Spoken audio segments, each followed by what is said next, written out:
15 দিন পর দেশে ফেরার কথা ছিল ওমান প্রবাসী মোহাম্মদ মুজিবুর রহমানের। তবে সব পরিকল্পনা ছাপিয়ে এখন তার গন্তব্য হয়েছে পরকালে। সোমবার ওমানের স্থানীয় সময় সকাল 9টার দিকে বহুতল ভবন থেকে পড়ে ঘটনাস্থলে নিহত হন প্রবাসী মুজিবুর। তিনি ওমানে নির্মাণ শ্রমিক হিসেবে কাজ করতেন। জানা গেছে, নিহত প্রবাসীর বাড়ি সুনামগঞ্জের দোয়ারা বাজারে। 2010 সালে জীবিকার তাগিদে দেশ ছেড়ে ওমান পাড়ি দেন। সম্প্রতি মায়ের সাথে বলা নিজের শেষ কথায় জানাচ্ছিলেন আগামী 10 থেকে 15 দিন পর ছুটি নিয়ে দেশে আসবেন।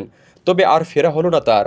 ভবন নির্মাণের কাজের সময় বহুতল ভবন থেকে পড়ে ঘটনাস্থলে নিহত হন প্রবাসী মুজিবুর। বিষয়টি গণমাধ্যমকে নিশ্চিত করেছেন তার চাচাতো ভাই জুনাইদ আহমেদ। জুনাইদ বলেন, ওমানে সে কনস্ট্রাকশনের কাজ করত। ঘটনার দিন সকালে কাজ করার সময় ভবন থেকে পড়ে যায়। সে সময় তার মৃত্যু হয়েছে। বাড়ি ফেরার পরিকল্পনার মধ্যেই শেষ বিদায় নিয়ে নিল মুজিবুর। ওমানে থাকা তার স্বজনরা মিলে মৃতদেহ দেশে পাঠানোর ব্যবস্থা করবেন। কারো কাছে স্বপ্ন পূরণ, কারো আনন্দের উপলক্ষ, আবার কারো জীবন পাল্টে দেওয়ার মুহূর্ত, কখনো জীবন বাঁচাতে সর্বোচ্চ গতিতে উড়ে চলা, কারো আবেগের শেষ মুহূর্ত, আপনজনের শেষ বিদায়ে সামিল হওয়া। এমন সব ইচ্ছে পূরণে সর্বনিম্ন ভাড়ায় দ্রুতগতির বাহন প্রবাসীর হেলিকপ্টার। আপনার প্রয়োজনে যোগাযোগ করুন আমাদের হটলাইনে।